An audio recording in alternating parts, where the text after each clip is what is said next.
Hi, everybody. This is Gavin Mohan here from RIPE, Marketing Technology Online Logistics Partner with Transitions Group. We're here for another great town hall today. Today's town hall is called Solving the Right Problems in Your Practice. I'm just going to go over quickly how the logistics of the town hall work with you, just so that we can keep things in an orderly fashion. And basically, if you're new to the town halls, what we like to do is if you look at the bottom of your window, you're going to see kind of two functions down there. You're going to see a Q&A box, which we reserve for formal questions for the panelists who are speaking today. And then there's also a chat box as well, which we hold more informal comments and helpful advice that you can share with all other attendees on the webinar today. So just remember that distinction. I'm going to be reading out any questions from the formal Q&A box. Again, it's located at the bottom of your window, and I'm going to pose that to the panelists today, and they're going to answer it on the fly in real time, so you get your answers as we go. With that said, I'm really excited to introduce the Chief Visionary Officer of Transitions Group, Lisa Philp, and she'll go over today's webinar with you. Thank you, Gavin. As always, it's great to work together. We've made it through a lot of years into the modern era of dentistry, or perceived post-pandemic, whatever we want to call it. I think what's really important about tonight is we've realized through our coaching team that dentistry is getting caught up in a lot of problems that we might not call the right problems. And it's not because they're wrong. A problem is a problem, and it always has a solution. But I think we've been doing video series, collaborating with our great partners at RecallMax, who we've worked with for over a decade, to grow dental practices in all facets of patient education, team culture, automation, centralization of analytics, and now with some amazing new creation that Leah's headed up as her role of Director of Client Success with Recall Academy online training, in combination with how do we help people learn. And you know, a software and analytics is only as good as the so what that comes after it. So joining us today, my esteemed partner and colleague, Dr. Sean Robertson. He will be joining us today from a perspective of what he sees, not just in the appraisal and the value of a dental practice. Sean's much more embedded in transitions, also in the operations, and getting the word out to dentists so that we can help them focus on what they can control.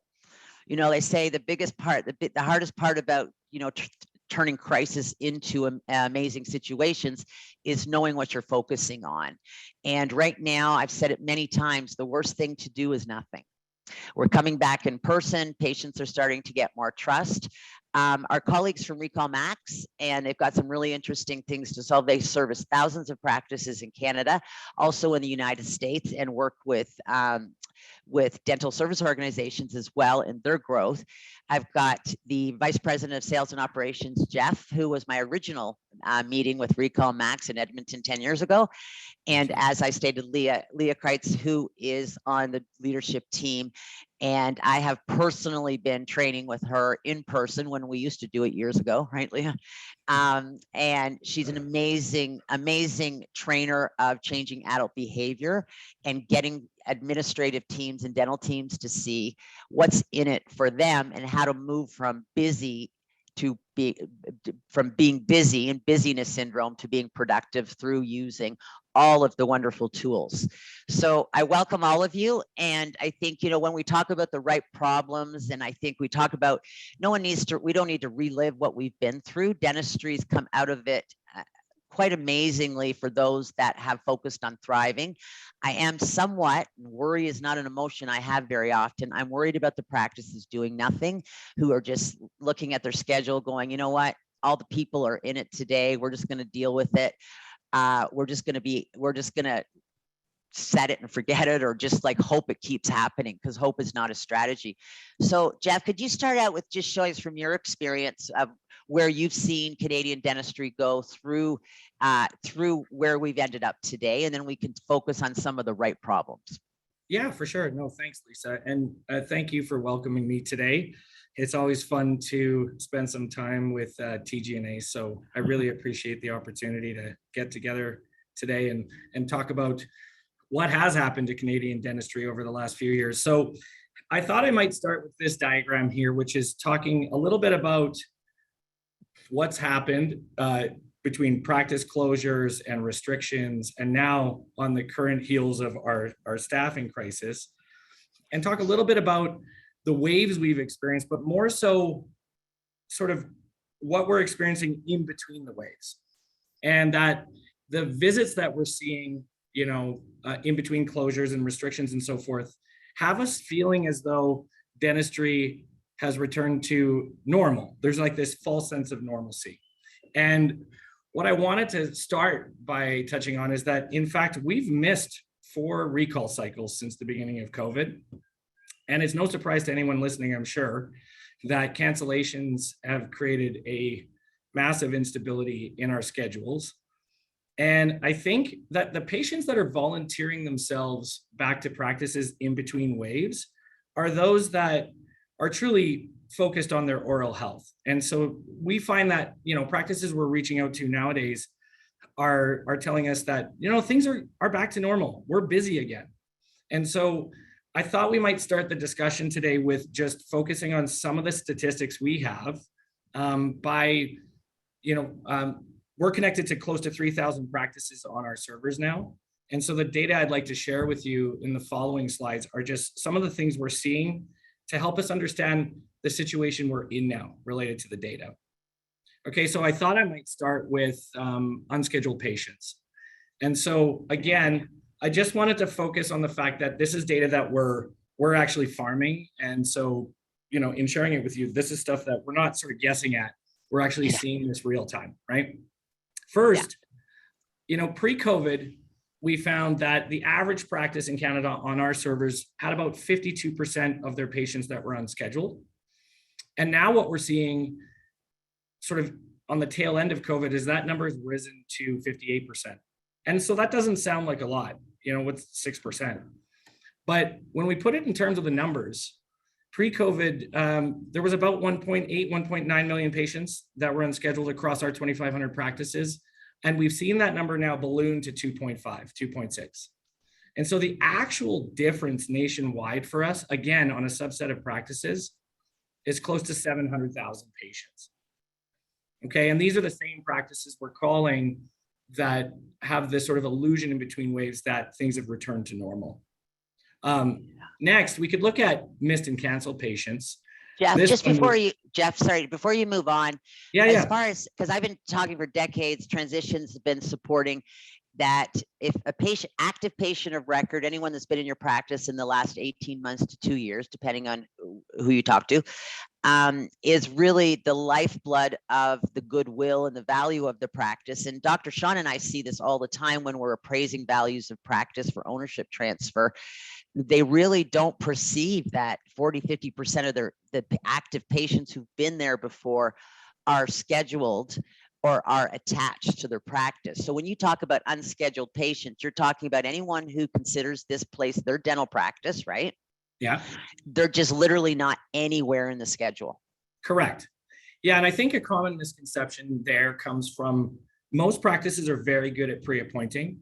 Yeah. And so we have this idea that I pre-appoint 80–90% of my patients as they leave the building. There's no way that I could have 50% of my patients that don't have an appointment. But when we start to talk about the recall issues that occur and the sort of over-reliance on auto communication and then cancellations and missed appointments, it can pile up into sort of a perfect storm of an unscheduled patient population. Yeah.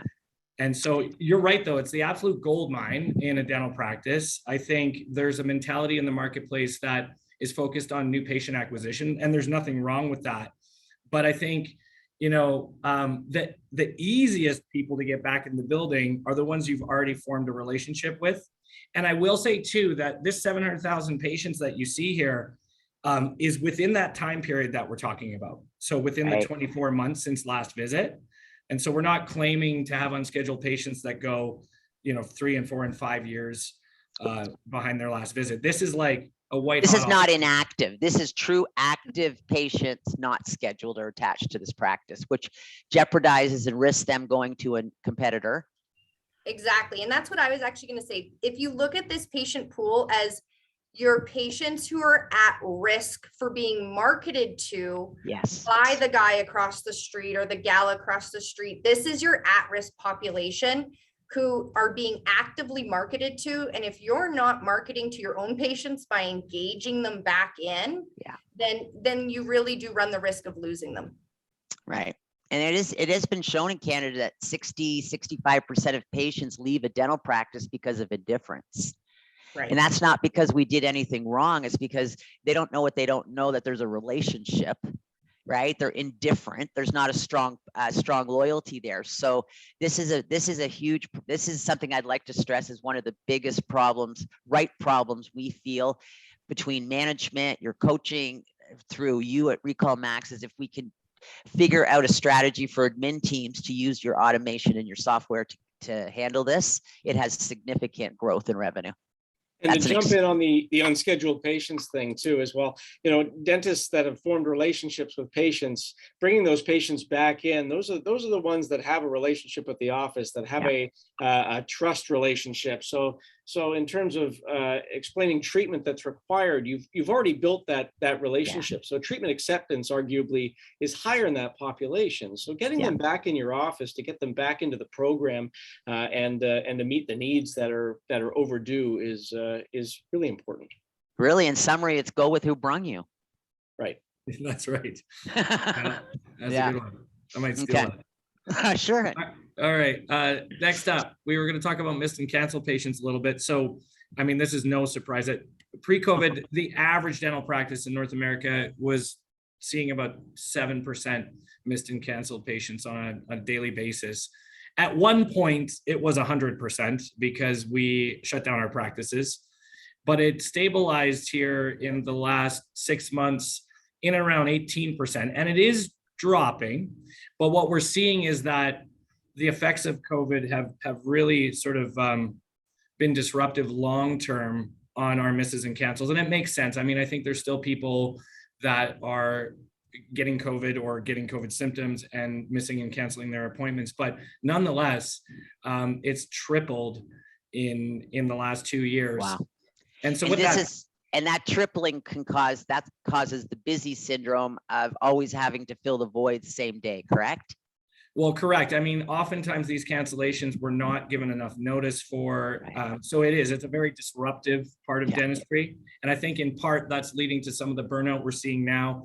You've got volatile schedules coupled with short staffing, and it's a recipe for frustration, So, I mean, ultimately, again, when we translate the percentages to numbers on our servers, and I know I'm beating a dead horse here, but we really want to stress that this is only on 2,500 dental practices that we're looking at here, a sample of data.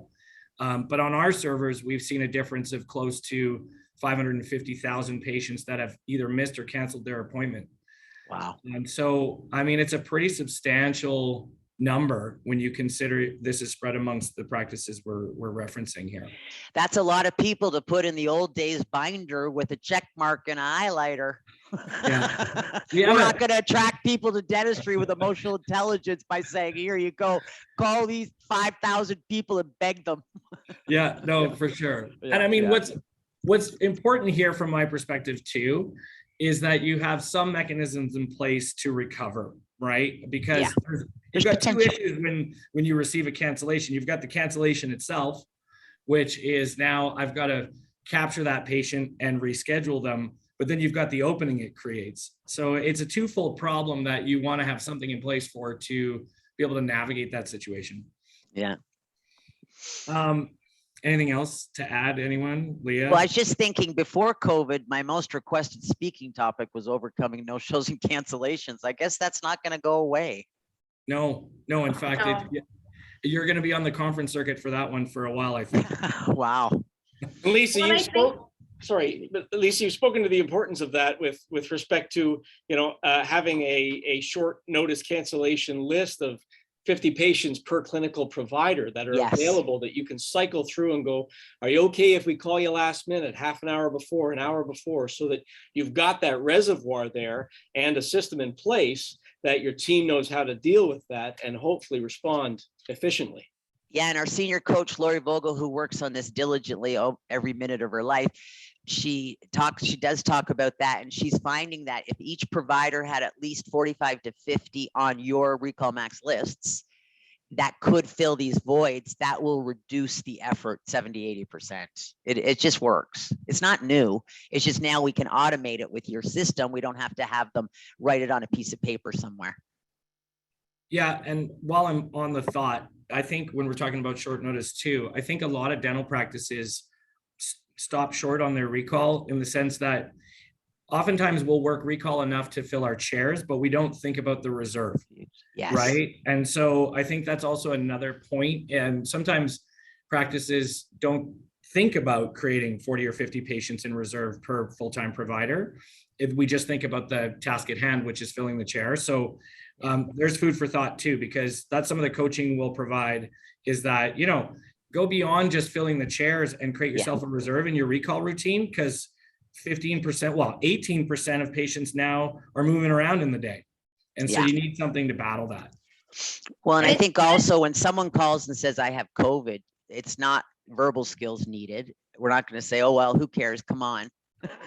No, exactly. I would love you to, but you can't. Just saying. Yeah.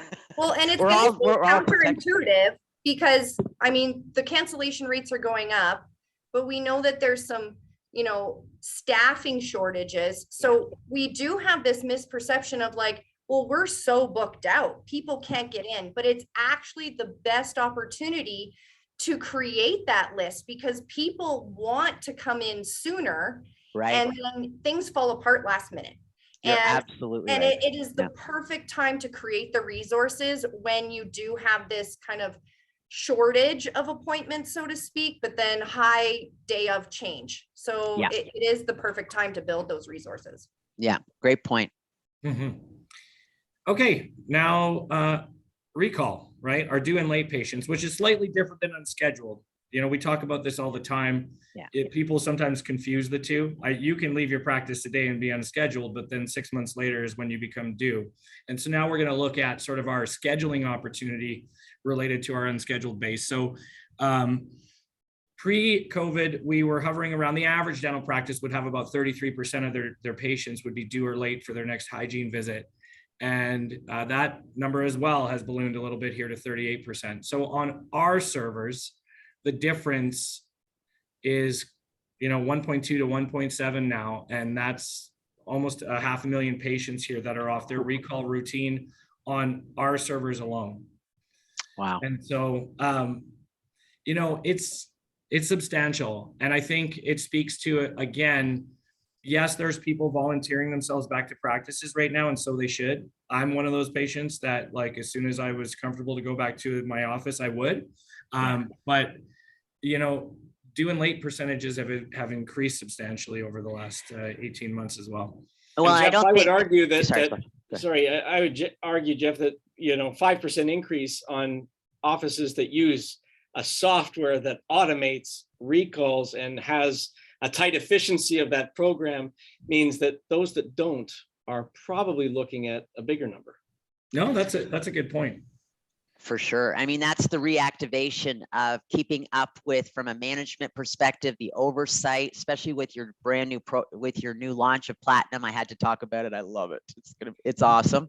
And you can talk about that at the end, right? So it's not a mystery to anyone, but I think, you know, automation's great. You know, Jeff, we've talked about this for years. Automation's great, but you need the people, and getting someone on a schedule for reactivation using your software with uninterrupted time to focus on it, combining automation and combining in personal contact, it works. We've been doing it for 25 years before we had softwares with books and lists and tons of toner and paper. And I think it's just, you've made it so much easier for a dedicated to be able to, you don't have to have a dedicated time now.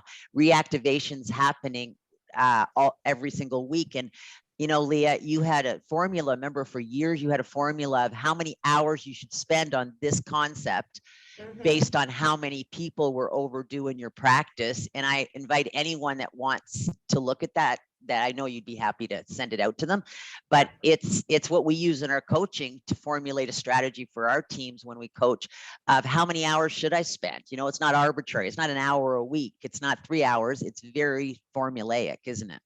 Right. Yeah. And I mean, I think that that's something that most people would probably want to lean into, because when you're looking at numbers like this, it feels overwhelming. And then you even bring that down to a practice level. And I think there's a lot of people that don't know where to start. Yeah. And that's the challenge. It's like, you know, what fire are we putting out, and how do you allocate priority to different needs of different chairs? And I mean, it is all about getting the right mix of knowing where to dedicate your time and how to utilize automated technology, automated messages, and personal engagement. It is a bit of a cocktail to get right. Yeah. And that's why process, strategy, planning, right? That's right. Yeah. Yeah. Okay, Well, so this- if we, yeah, go ahead. if we start to attribute sort of value now to what we're seeing, and this is the fun part, because we like to look at this as opportunity. It's not a Yeah. bad thing. If we're happy where we are now, or even just tolerant, we could say, over the last 2 years, you know, now where's the opportunity for our Canadian dental practices, and what can they look forward to in terms of some revenue gains and the value that these patients could bring back to our practices. So I'm taking that same number on the last slide, the 507,000 patients that are like off their recall cycles. And I think we're being very conservative here in terms of, you know, bringing a patient back to a practice, their annual spend of $500 per year. I don't know if you have a different number there, Lisa, but we thought we'd be ultra conservative in our Well, estimates. my numbers are our numbers are 750, but you know what? Less is more on this, because it just means there's more possibility than you're even showing. Okay, cool. So Yeah. like, you know, because it's one thing to look at the stats and the percentages and the people, the numbers, but this is what it actually is worth. Now, I'm just going to talk about what's on our servers, and then I'll show you sort of a Canadian climate estimate. But currently on our servers, we've got close to $130 million worth of scheduling opportunity in charts. And so Without a new patient, without one more new patient. that's right. These are patients that have been to your practice within the last 2 years, and you know, no new patients required. Relationships formed already. So I think it's just of note that again, if our mentality is that we need new patients to sort of recover from what's occurred, there's a literal gold mine we're sitting on, sort of practice to practice here. And Well, and you think about it too, a lot of dentists talk to us about their worry about their bottom lines decreasing, salaries have increased, supplies have gone up, you know, equipment, everything. And I tell them, focus on the top line. That's things you can't change unless you can control the supply chain or whatever it is. So focus on what you can control and do something about tomorrow is really accessing this. This is the top line, because when expenses go up, we have to produce more. It's a business simplicity, right? Simple business strategy. So you're saying there's almost 130 million. And that's at $500 per patient per year. Okay, so there's no excuse for flatline, and I'm okay, and I'm just doing what I always did. No, I don't perceive it that way. And again, I like to spin this as opportunity, because I think Absolutely, that's exactly what it is. You know, I think it's sitting right there. and we're pretty rigorous about the patients that we know can add value back to the practice. Again, we're not going more than 24 months out here. And optimism too. I mean, when you look at a new patient, there's an acquisition cost to getting that new patient in the door, to getting that patient to you know, establish a relationship with the practice. Trust. There's optimism here. It's there. It Yeah. just needs to be harnessed. Yeah. So on that note, we did some number crunching, believe it or not. What are the odds of that? But so that the average cost to get a new patient in the building in Canada is roughly $360 per patient. Okay, that's what your average dentist will spend to get a new patient in the building. And then you look at the value of a new patient exam. Some exceed that, some don't. And that's, again, the importance of a recall system and of an engagement process, is that if you're not returning the patients that you've earned and spent for, it's all for naught. And I think a lot of folks think more about new bodies than existing bodies. And I think there is no, to your point, Dr. Sean, there's no cost to that outside of a phone call, you know, to get these people back in the building. And Jeff, I'm curious about that number. Is that 360? Is that like advertising, marketing costs? So that's not the cost of the patient being in the chair and the practice running during that time. That's getting them in the front Just door. to get them. See, That's the right? marketing cost to get a patient in the building. Yeah. Your website, your brilliant SEO, all your all the things we all do. That's really interesting.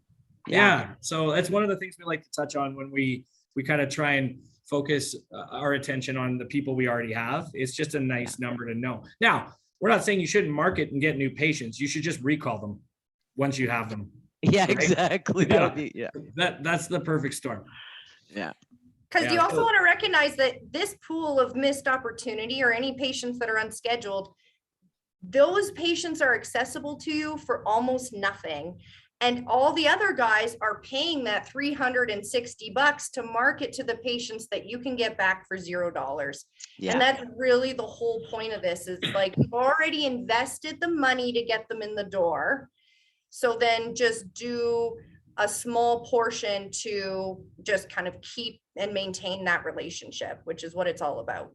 And we make it sound very simple, but really to multiply, we've got to simplify. And you just came up with 4 or 5 amazing, literally people could leave here tomorrow morning and set these 5 things of focus. That which we focus on improves by 10 to 20% with not even a lot of talent or effort. So you combine all the talent, the effort, the training, the support that we give dentistry, all of us. This is staggering. So then if we look at it nationally, and all we've done here, if we're in 2,500 practices and there's roughly 13,000 practices in Canada, we multiply this by 5. Now we've got close to 2.5 million patients off their recall routines in Canada as we sit today. And that is worth, $330 or $634 million nationwide. So that's kind of the scope of the due and late and the sort of misses and cancels when you combine it all together here. I mean, we're sitting on I think an amazing opportunity for Canadian dentistry. And I mean, it's just this is a substantial, it was shocking when we put it together. It's there's a lot of your math. A lot of decimals in that. yeah. It's like your calculator's full. So it's like, hey, maybe I did something wrong along the way here, but no, in fact, this is true. So anyways, I think the next thing that we wanted to start to spin into here is how can we start to capitalize on this opportunity? But I don't know if Gavin, there's any questions that have come along or anything that we need to take a pause on here for. I saw one there, Gav. Hold on, I think I can see them. Oh, so the question is, recalling the patient, should we bring the patient back more often? That would increase the value. Yeah, so I mean, that is certainly a strategy. One of the things, so it's actually an interesting point. There's recalling the patient, and then there's visit frequency that you want to take into account. Most of the time, visit frequency is dictated by coverage. And so that's a thing, though, that some people don't get right when they're assigning the continuing care inside their scheduling platform and making sure that the frequency matches the plan. And then there's going to be a whole lot of dentists that say, well, that doesn't matter. It's about the patient's health, right? And so you want to bring them back when they should be coming back. Well, it's a perio program, right? You have 3 months, 4 months, 6 months, 9 months, whatever you do. It's based on their oral health, not their insurance benefits. Yeah, and actually, I'll make another point. It's funny if you think about the importance of recall frequency. Let's just say that the average patient should come back every 6 months. If you recall them a month late, on that calendar year now, they have 1 visit instead of 2. Yeah. Right. And we have our cutoffs related to our books. And that's where even the inefficiencies in getting somebody back in time can cause a pretty significant impact on the books. Should you get them in when they should come in, being the opposite, right? Jeff, it's interesting. You talked about pre-scheduling, pre-booking, whatever we want to call it, right? About making sure the patient doesn't leave without their next visit. I've seen that go down a little bit. I've seen that because I watch our dashboard with all of our transitions clients and we talk about this. So I think, that's something that sometimes people, you ask a dental office, what's your pre-scheduling? They always tell you 100%. I go, perfect doesn't exist. maybe 99, but no one's ever really been 99. I don't think I've ever seen it, but I think I've seen it kind of wean. It's like I've just noticed it kind of, maybe that's another problem to focus on, is making sure you're looking. Remember the days where every day, Leah, your software would set, it still does it, I'm sure, send me the next day who left yesterday without an appointment. And then our coaches would say, okay, you need to deal with them now, not wait 4 months and harass them. Right, with 5 messages. So I just like to say, I never thought I'd see pre-scheduling reduce, but it seems to a little bit.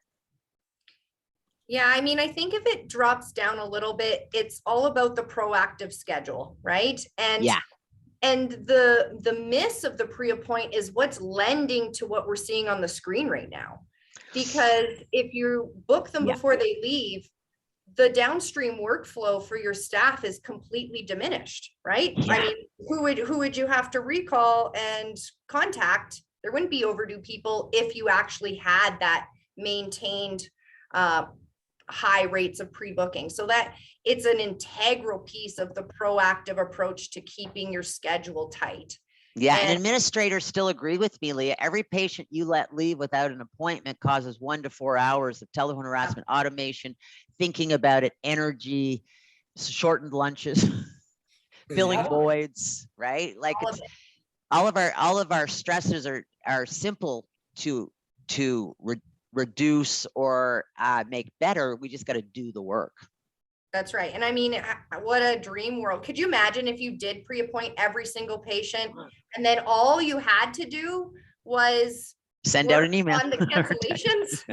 All you had to do was manage any sort of movement in the calendar. I mean, it would be a dream. So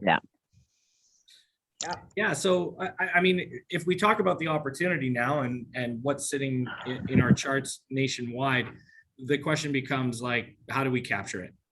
And so I think, there's some theories out there, and I think due to people's, it's been a punishing 2 years. And I think where a lot of dentistry has gone is into how many things can I automate without having to sort of engage a patient. So, there's a bit of a set it and forget it mentality in the marketplace. And it's not that that's bad.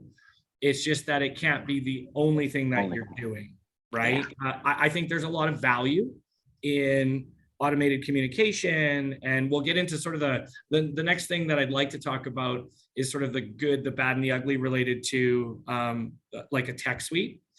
But I think on the left-hand side of the screen is where we like to focus, and I know you like to focus, Lisa, and that's in the people and the processes that are inside the practice. I like to say this, and I think like if even if we say that RecallMax is an amazing tool, I could hand you a hammer and it doesn't make you a carpenter, right? And I think where we make a great partnership is that you need a coach or someone that's going to come in and help you understand the why. And what we've seen is that practices that can really get behind a well-defined process, and they should be working smart, not hard. So like automation can help there, and you really start to streamline your front desk.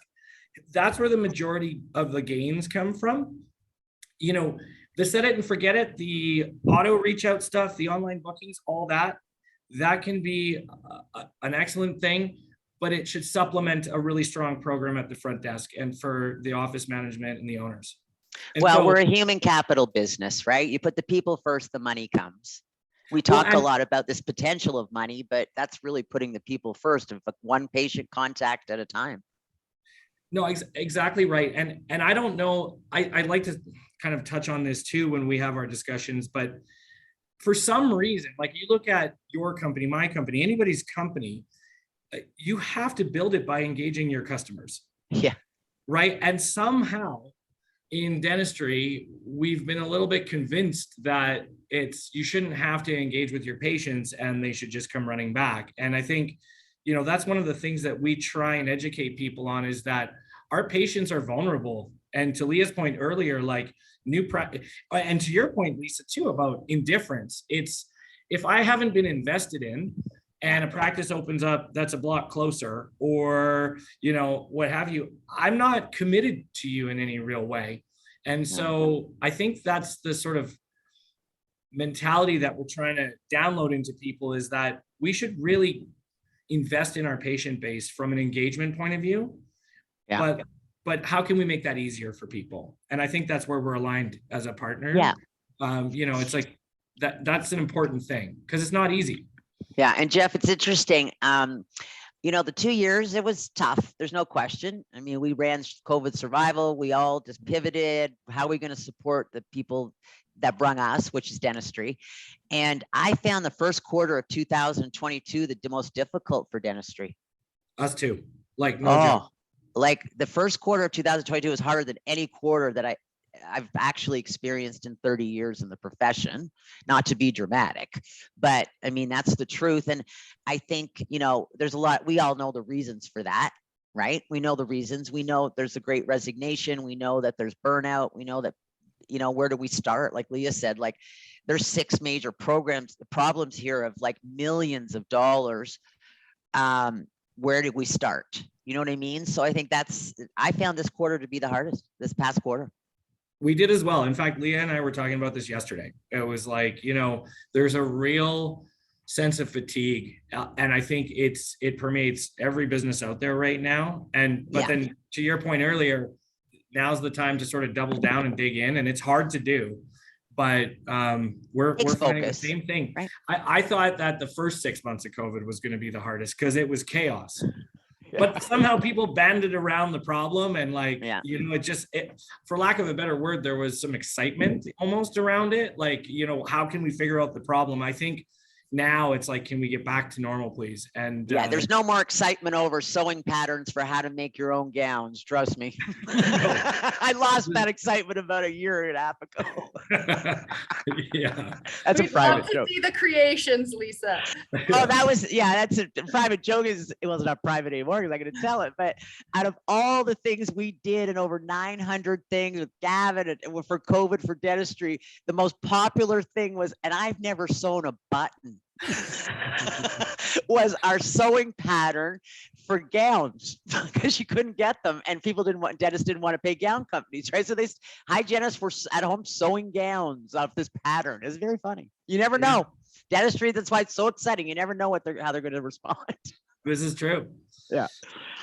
Yeah. And so look, go ahead. I was just going to say one other quote unquote benefit of COVID, I think, that has kind of come out in the wash over the last couple of years. And this is speaking into this people and the tech or the automated messaging side of things, is I think that there was this kind of sense of like, everyone, and especially the patients, are going to really appreciate the personal engagement side of things. There's been a long period of disconnect. People do want to talk to other people on the phone. They want to personally engage with people. And when automated messaging really kind of came on the scene and is the hot thing, it was cool. It was great. And it was brought in to free up people from the tasks that were taking away from personal engagement. And then somewhere along the road, it tipped into being the engagement piece. But I think that we're really in this great place to like bring back the balance again. And that's really what it's about. Because I mean, when you marry technology with people, it really is the greatest kind of thing that you can do. You get the biggest output, right? It is the biggest output. It's interesting, in the practices that had the hardest time. It's interesting. I don't know if you remember, Jeff and Leo, when this all automation was coming out. Oh, we don't need automation. Sally knows the patient. She's great. She loves calling them and leaving messages and saying they're confirmed, all those different things. There was people that didn't adopt to automation. To electronic communication. They thought they were going to do okay without it. But I'll tell you, when COVID hit and the shutdown happened, they had the biggest challenge because they didn't have global ways to communicate anything. Yeah. They had no way to get messages out to their patients. I mean, they had to keep team members there for walk-ins because they couldn't communicate to thousands of people at one time. I noticed a big hit. I think COVID's done wonderful things for automation being a solution for efficiency in the business team for sure. of dentistry, but the ones that didn't do it there, did they do it now? Yeah, and this is like kind of a perfect segue, because what I wanted to touch on next was, okay, where is automated communication like really strong and something that you would want to have in your practice? And to your point, when COVID hit and everybody, like, practices were forced to shut down, there was this thing where it's like, how would I reach my patients and let them know when I'm going to be reopening? How do I stay engaged with them over that time period and let them know, like, we're not going out of business? And I think, like, there's a lot of good things that auto can bring to the practice, and you see them on screen here. Like, it works really well for confirmations, people confirming their own appointments. I mean, patients really enjoy that. They respond about 60% of the time. Newsletters are great, reviews, forms, digital forms, screening, COVID screeners, all that stuff. Mass communications, as you just referenced. Like, this is like the virtual waiting room. Remember, everyone's like, what's a virtual waiting room? I said the car and -10. That's another good one, actually. Yeah. Virtual waiting room. It's like, who's going to come up with this? What are we going to do? Yeah. So, I mean, these are ways in which you can use sort of auto outreach to really help save time, to Leah's point. And that was actually a really good point. And you've never said that before, but I think, you know, somehow time saving became the thing that actually turned into, well, we shouldn't have to do any of it. And what we really want to do is, like, help people understand the difference between the stuff that's going to save you time and should versus the places where you need to spend time. Yeah. Right. And so where it gets kind of ugly is on the scheduling side of things. And so this is kind of interesting because there's like light bulbs that go off for people when we talk to them.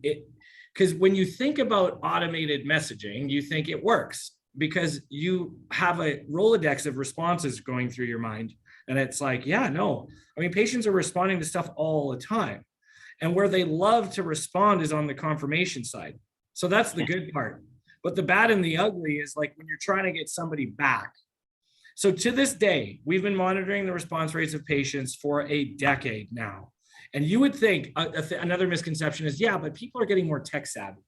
And so, you know, nowadays, it might have been 10%, 8 years ago, but nowadays it's not. And no joke, in a decade, this percentage is held true year over year over year. This is Halifax to Victoria. This is Canada, USA.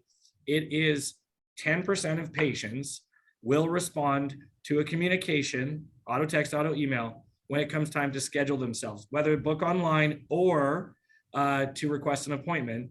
The response rates drop significantly. And this is a sample size. This is last year's data, 30 million messages. Like, this is what we would call statistically significant. It's not our opinion. It is what's happening in dentistry.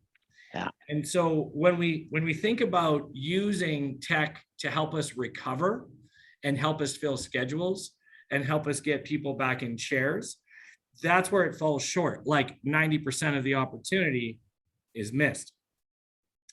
And so we really want to start to think about, what do we need to do to start engaging our patients? Doesn't mean you have to call everybody. Believe it or not, a personal text will get you 4 times the results versus an auto text. And so I just wanted to spin into this idea here, where this was another sort of data set we analyzed. This is 200 practices, but 1 million contacts.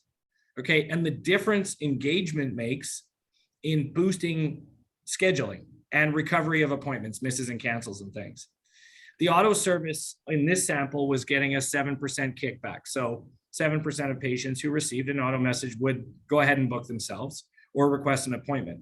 When we had agents using our software at the time, either personally emailing, personally texting, or calling, either one of these methods, our response rate jumped to 31% on 425,000 personal contacts. Okay, so we were seeing 4 to 1 the results on, hey, a human being interacting with a human being versus the auto thing. Wow. And I think, psychologically it makes sense. Even when you're texting, it's very hard to ghost a person and just not respond to them. But the second auto chat I get is like, oh, I know this bot. And I'm comfortable kind of like skipping through that thing, right? And so you've got to put a little bit of elbow grease into your patient base in order to get them to come back. Well, and this also speaks to, you know, a lot of dental professionals are, well, we don't need as many people. We've got all these softwares and you still need the people. You The do. thing is, we need the people face to face in the human relationship and not to get caught up in the tasks. You know, dentistry relaxing COVID now. I was saying to Sean today, you know, we look at how hard we got for dentistry to accept the changes of what they had to do to their facility and their plexiglass and all the different things. And now that they can take some of those down because administrative members are keeping their masks, they go, oh, we kind of like it. I go, oh, how do we win here? What do you mean you kind of like it? You bash the POS machine on it every time you pass it because the hole's not big enough. I go, wow, wow, it's just, we love dentistry. Yeah, this is true. Well, and look, the one thing that we're kind of preaching here is, you know, you should be engaging your patients and you should be putting in the elbow grease, but at the same time, you know, we've got this idea that like everybody's short-staffed, right? And so this is the great resignation part of the discussion, but I think I'd prefer maybe Leah and yourself to speak into it, but there's this idea of like hiring for attitude, training for skill. And right now we know that 1 in 3 individuals inside dental practices have either resigned or they're vacant as a result of a COVID sickness or what have you. So it, you know, this is a problem. Like we're asking people to dig back in. Meanwhile, they don't have the staff or they're short-staffed. Yeah. And so how do we navigate that problem? Well, I could speak to the part of, it's interesting because it's fascinating actually. From a coaching perspective, remember, we've got the fun job of being change agents, just like you do, right? And it's interesting, hiring from outside of dentistry, we are blown away at how much more open and coachable these people are than someone that's come from 5 dental practices looking for their next administrative seat to take. And it doesn't mean dental experience is bad. Dentistry can be taught in 2 weeks with a dictionary, with a couple resources that my colleague Melanie's written, Leah's Academy, our online courses we all wrote during COVID, right? Because we couldn't go in person. We still had to keep teaching content. But I think dental experience is going to be whatever the last person did. I don't believe in the admin department. Okay. I'm not talking about because, you know, like BC's had 20% of their hygienist attrition from the profession. You know, this is the admin team we're talking about. I honestly don't, dental experience is not the #1 paramount thing to look for anymore. And I didn't know if I always believed that until we did a lot of work on writing new hire programs, dentist, like new hire training with RecallMax and different things to teach them content. Then you teach them process and give them a guideline. But I am blown away at how much more open someone that doesn't have a history in our profession is to implement this. I'm pleasantly surprised. I think my coaches would agree. And please don't hear it like dental experience people aren't valid. You know, sure, they know tooth numbers. You know, someone worked on one practice management system. There's still going to have to training done on the new one, right? Someone worked on a different software. So I think we've got to be able to attract for patient engagement and social skills. And then we can teach this. I've never been able to say that in 30 years, and my team would agree with more confidence. It's not hard. Putting them in a chair though, and saying, hope you're smart, listen to her osmosis. She sent 50 text messages is not training. Right, no. Or here's RecallMax, as we love it. Call them, they'll do an hour with you. That's not training, No. right? No, yeah. You're right. So we've got to solve this because there's not droves of resumes coming in for experienced dental administrators. No, you're 100% right. And I think that with the right onboarding structure and tools and resources, I mean, you can take somebody who has a killer personality and create a front desk rock star. You really can. And I mean, even a manager. Yeah, anybody. And I mean, that's the other thing is, I mean, you know, in my time in dentistry over the last 20 years, I know that there was a hyper focus on experience, but even those who are maybe newer to dentistry and that sort of thing, you can start to really invest in them to bring them up to treatment coordinator or the Yeah. roles that are lacking. There's resources available to really help these people through. And it's not just making sure that you have the smart people, but you have the smart tech that's going to align with them so that the onboarding process is shortened. And that's what it's about. I mean, lots of practices don't have the resources to do a massive onboarding program. And that's okay, because there are resources available to shorten that training cycle. Well, you know, they could have probably said that a couple of years ago. They can't, there's no reason to say that now, because all of us had time to pivot to try to attract these people to our profession. You know, and I'm not talking about dental assistants. I've never talked to a dentist in 30 years that wants to work alone, to tell you the truth. It brings back memories of school. But I'm talking for the admin team. Let's take the dental experience and put them in the positions that we do need some dentistry in. And I mean, there's licensed acts and those kind of things. I mean, there's practices we have that are doing on-the-job training of dental assistants from zero. Right? And they're doing dexterity assessments and, you know, maybe it's a little bit of IQ and the ability to follow directions, which is a millennial thing we added, right?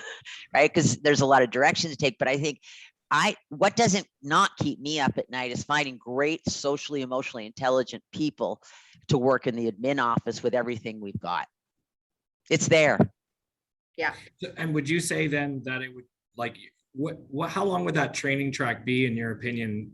Somebody who's like completely green coming into a dental practice and with 90 days for the biggest gradient curve, right? Then the next 90 days remember, this is with management and coaching check-ins of what did you learn? What do you still feel like you want to learn? Setting training goals. That's a strategy of how adult training works. We've done for decades, right?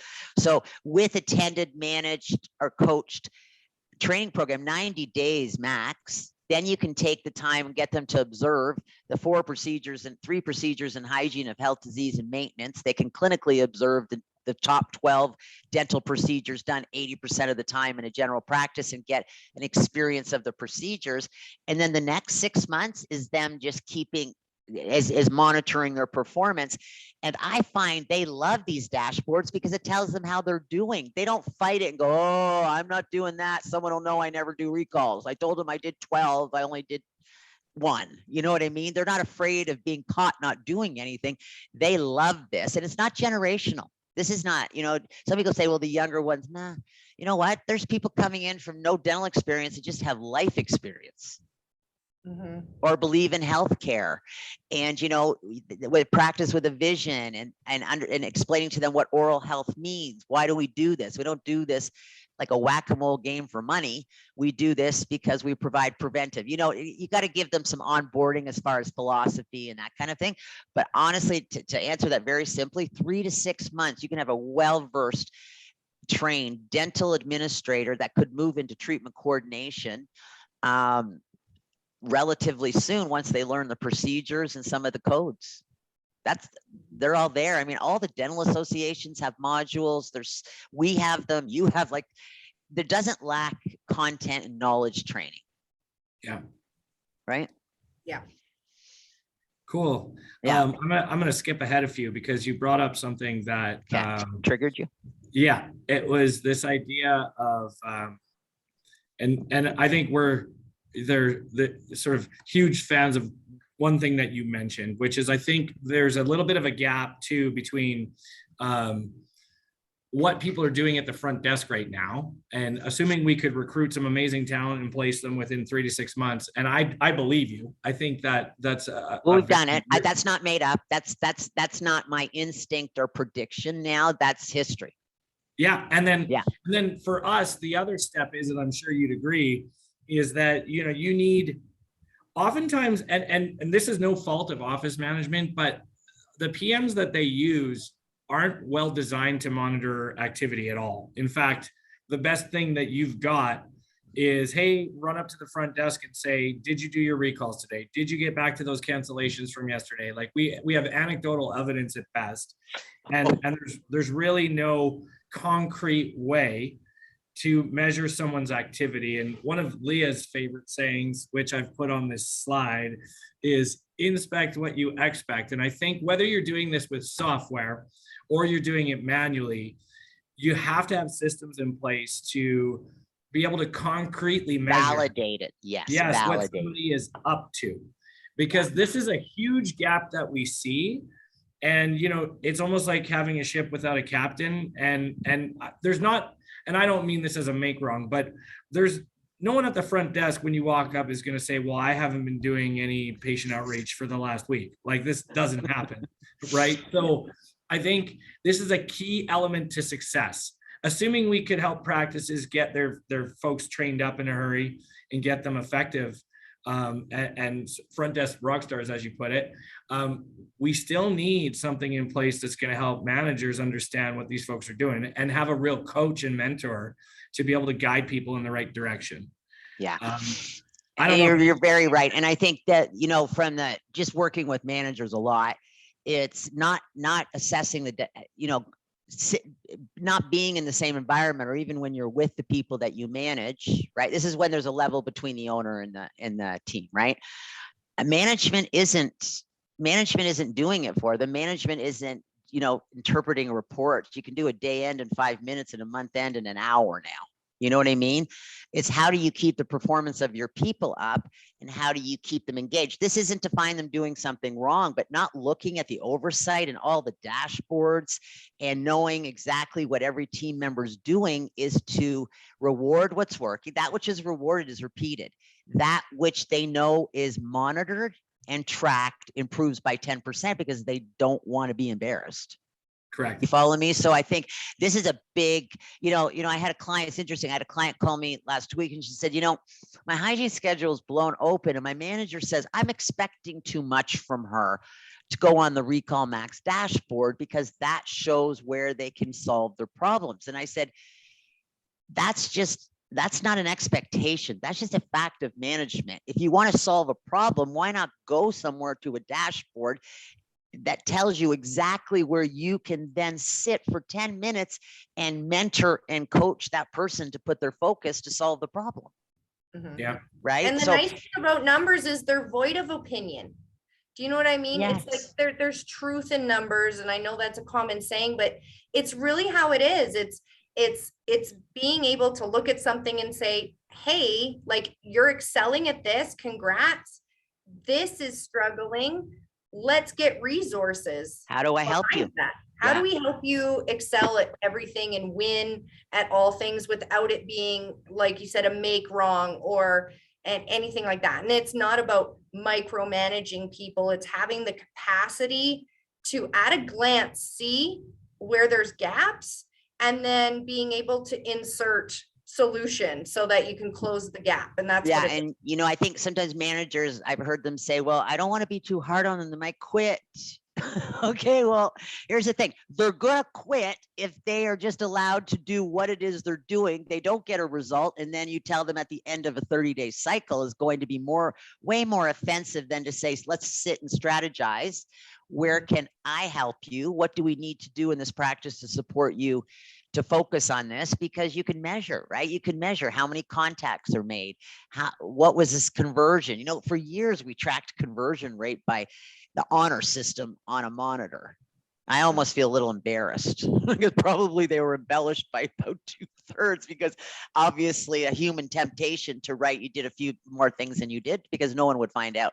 So this isn't to catch people doing things wrong so that they leave. This builds culture. You have a team meeting, celebrate. You know what? The administrative team did a 56% conversion. We went down 10% on our unscheduled. Look at our due and overdue. And by the way, can we have some compassion? They just had 14% of every day last month change because of COVID, right? So there's such amazing management tools. You don't have to be a professional coach to know this, but the managers not looking at this or resisting it are going to get not the best reviews as far as how they're mentoring the people they lead. And you know what's interesting? People without dental experience don't tolerate lack of training. like dental experienced people do. Isn't that interesting? Mhm. Actually, that's a really good point. I hadn't thought of that, but I think that that's. They don't tolerate it. They go, well, no one's helping. helping me. I'm new here. Well, you have to help someone that doesn't know tooth numbers. No, this is true. Right? I You think know, too, we say it all the time here, and it applies everywhere, is that it's sort of that player coach mentality. Like, if a rock star is only as good as the coach that can help guide that player. Like, we make the analogy, I'm a basketball fan, and you think about the Michael Jordans and the LeBrons of the world. I mean, they became who they were under certain systems and coaches that really helped them shine. So it's not just about talent, right? I think it's about guidance with talent, and the it's other about, T. It's called Yes. training. Yes, Training. Training solves everything. And guys, there you on the theme Yeah. of training, there's a question here of what sort of program is in place for training staff members for front desk managerial positions. Whom should I approach? What website? And I'll just speak to that briefly. That Transitions University and RecallMax have collaborated to provide a training module that it combines in-person and automation training over a 12-week period. And the purpose of that is supporting practice owners and teams in onboarding non-dental personnel, which, as Leah and Lisa have already highlighted, is a must in today's climate of hiring. And if I could also add to that. So Transitions always worked on the methodology of, I'm a hygienist by nature, and dentistry: assess, diagnose, plan, implement, and evaluate. So RecallMax's health check, which can easily be done, is complimentary. They do that as gracious way for us to help our clients get a starting point. You do an assessment of a health check. You look at what is the role that you're defining. You put the in-person, you put the TU courses, which are content-based accredited programs with Recall Academy. Leah, could you talk a little bit about Recall Academy at this place? Because a lot of people know what Transitions does, but we are doing more. We're doing content and knowledge training of a person on their own time before we take a practice out of production. That's what COVID taught us. Right. Yeah. So the RecallMax Academy, we structured online learning. I mean, obviously we've learned a lot about, even through COVID and not being able to do any kind of training in person and that sort of thing, and understanding how people learn best. And we structured a micro learning environment that they can take at any point. It's all modularized and it is tested as well. So part of this analytics conversation is we have a lot of information related to the health of the business, the performance of the production, and that sort of thing. And what we really want to bring in is, especially for managers, and if you're looking to bring on non-dental people and that sort of thing, is how do you assess what they know? Yeah. And the only way to do that is through, quick examinations and checks and giving them the content and then pop quizzing them. And then getting all of that information on a dashboard where you're going to be able to tailor more of their onboarding and training towards maybe areas where they struggled in comprehension of that specific element and that sort of thing. So that's kind of what we've built here as a supplement to the RecallMax toolbar is all of the know-how on how do you optimize what's sitting here before me? How do I speak to the patients? What is working smarter and not harder? And where are my best opportunities and that sort of thing? And we really geared that into an online academy that and you combine that with Transitions University core courses. Really, it's the fundamentals of all facets of dentistry, right? We haven't even talked about the potential of cabinet millionaire and outstanding dentistry and restorative. Like the opportunities are so big. Sometimes people get annoyed with 9 zeros after numbers. I understand that, but I think you combine and everyone gets points for them. They all get accredited, they get rewarded. And I think you're assessing their retention so you can start where they are. Yeah, absolutely. And then the in-person management or the in-person coaching then can keep taking them through their path of setting goals and learning. It's adult training. It's adult learning. It's just, we've done it for 25 years because we believe in it, because all of us get results. But dentistry doesn't have a choice anymore to train. It just doesn't. Yeah. Yeah, I don't, you're in a position where you have to invest in the people, and that's the if only you want to option. keep them. Yeah. Right. And don't look at training as disruptive, because there's people craving direction. Mhm. Right. Yeah. What's one of the biggest thing about burnout is like, what do I come in and do? We'll just sit there and look more miserable. We're all in the same place. Well, that's not how you build a culture. Right. That's just how you get apathy. Apathy is my least favorite thing in the world, but we don't care, and we don't care that we don't care. Well, then nothing's going to change. Right. I call it lowest human emotion before dead. Was there any questions? Do you see any questions, Shani? No, nothing new here. Okay. I just wanted to add that, which to touch on what you've all just sort of commented there, Lisa, you can't know it all anymore in dentistry. It's a new era. It's a modern era. Things are evolving. Things are changing. We all know that. And as you said, burnout in the profession is prevalent because of all the demands that we face as dentists and business owners. And the key to preventing that, I think, are the right systems and the right support and the implementation of those systems. And I would argue now that the investment in technology and having automation and practice management is absolutely as necessary as a handpiece in the modern era of dentistry. It's impossible to do it alone and without those supportive tools. So to our listeners, if you don't have the right technology and management operations in your practice, reach out to RecallMax and Transitions to get the support you need to prevent burnout, to maximize your profitability. The QR codes that are on your screen will lead you to the contact page. There are some questions regarding costs of programs, and you can get the information there, at least to contact who you'd like to contact, and have a one-on-one conversation with respect to what you're looking for in your practice and how these two companies can align and support you. Yeah, great point. And I think, like I said, we're pivoting all the time to keep up with the profession that served us and that we serve. And I think that, collaboration, COVID taught us all, no one could know it all. And it was really lonely if we wouldn't have had each other. All of the great, we work with great people. I always say thank you to all the wonderful people we work with now and the ones we no longer work with, because there's a reason and we're all good.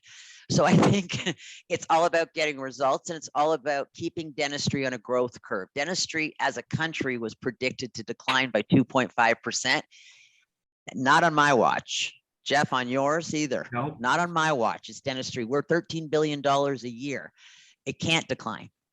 Yeah. And it's only going to decline by people that just think it's going to automatically happen, that today's busyness is tomorrow's productivity.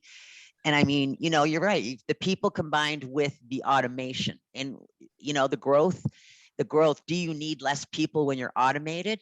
There could be some efficiency developed through that. It's not necessarily less people. It's people focusing on the right things, right? Like, one thing I've always told you, Jeff, is your company name drives me crazy. You're so much more than Recall. But that's where it was born. Yeah. But it's still no different than my name's Transitions, and that's an eyewear company globally, right? So we're all in the same boat. But I mean, there's so many other things that if people would just go on and look, and this isn't about anything other than, it's not about me plugging you plugging me. Like, it's not about that. It's about what works. And these numbers are not instinct. They're not. No. Lisa Philp made it up last night because she couldn't sleep, and because it could happen. This is accurate data, and it's organically sitting right in front of all of us. And what I heard you say is, I mean, did you speak to overusing automation? And you can't just send out a 1,000 text messages and go, well, nothing changed. Yeah, did you speak enough to that? Yeah, I think the point there was just that you want to use automated communication as part of a strategy. I mean, we provide it. There's lots of companies that provide it. I wouldn't hate on it. I think it's a good thing for people to have. I think what happens sometimes, though, is that practices think it's the only thing they need to do. And I think what we're trying to establish, because I'm aligned with you, Lisa, and I know Leah is too. Yeah. Like, our mantra in our lunchroom is that we're here to help practices grow, not sell software. And I think that's our DNA. We're deeply committed to practice success. And you're right, change doesn't happen overnight, it happens over time. But what you want to do is invest in the right things, in people that can help you get there. And then there is an element of patience, but every day that you move your business forward in the right direction is a good day. And so, that's kind of where we come from is I think that we're not claiming to be a fix-all overnight, and neither are you, but it's the work that you do with these types of solutions that gets you to where you want to be, versus searching for a magic bullet. Right. And I just don't think there is one when it comes to, performance in dentistry.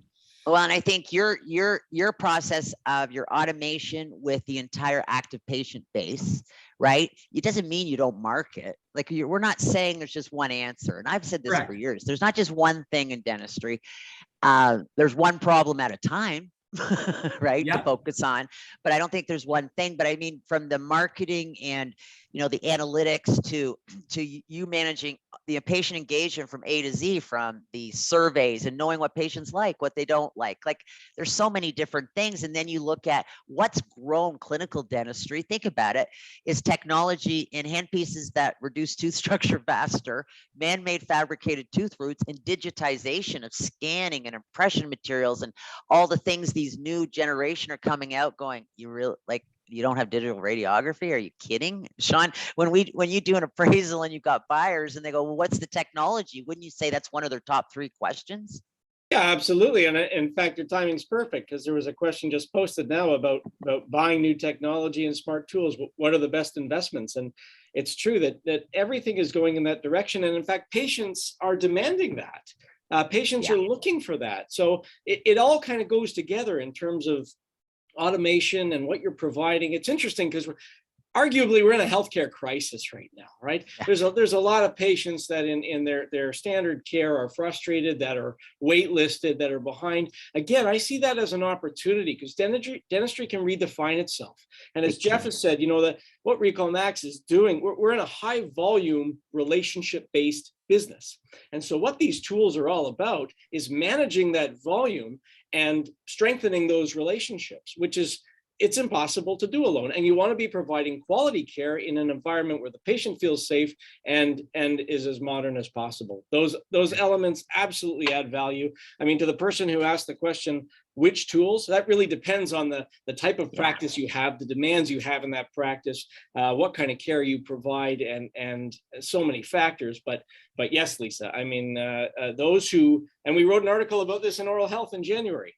The practices that we analyze that are the most successful are the ones that have invested in themselves.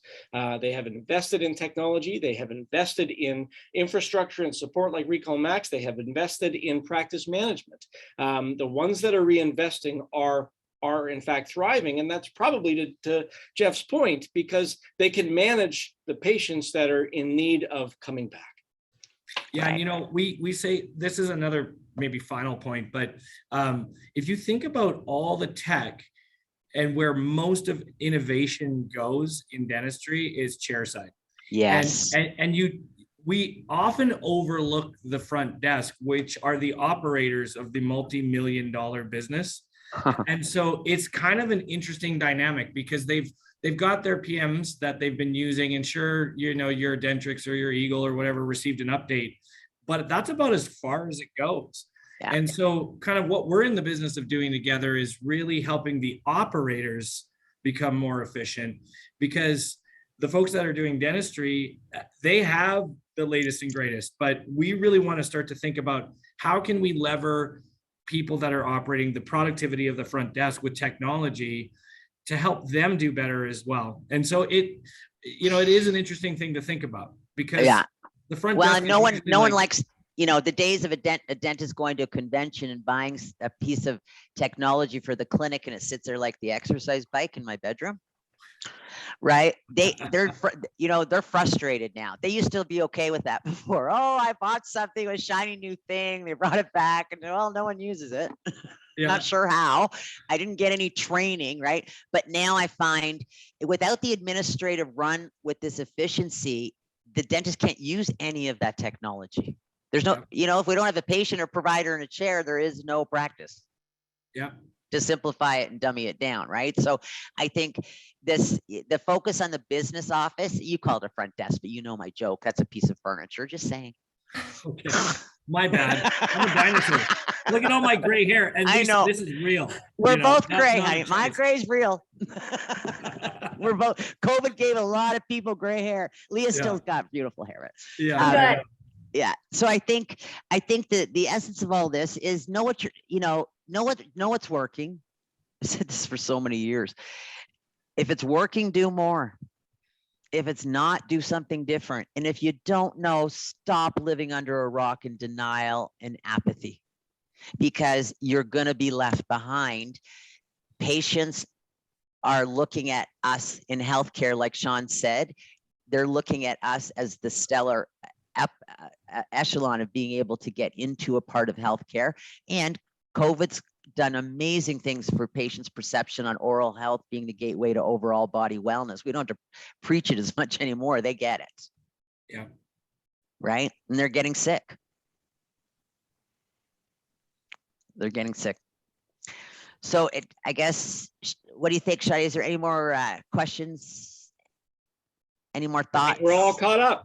I think we're there, guys. Okay, well, in summary, if I could do one thing, just clarify our key problems we talked about, because we're going to be continuing this through 2022, all of us, on focus on know your problems and focus on fixing the right ones. Okay, I can't tell you how to get N95s cheaper. Please stop calling me. I don't know. I'm not a distributor. I don't know why ADEC takes 10 months for a chair. I have no control over that. You know, I know hygienists ask for a lot of money, and as long as they earn 4 times what you pay them, who cares? They're better than you doing your own hygiene, right? So I'm not being crass here. I just want to disrupt people's. I want to disrupt dentistry's perception that doing nothing. This is not the time to do nothing, and you've done nothing for a quarter, as we've all seen in our statistics and analytics. I don't mean done nothing, but we've been afraid to focus on growth. That which is focused on and tracked improves by 10%. So if we said to you, just by being here for this 90 minutes of your time, you'd have a 10% top line growth with no further expenses, except for the investment in the training and the economical courses. We all put blood, sweat, and tears into making sure they're great, right, Leah? You got it. And retainable, and an adult can absorb them. I think focus on your unscheduled patient. That's the goodwill of the practice. Missed and canceled, and building your short notice list so that you can have strategies that are less stressful for same day changes.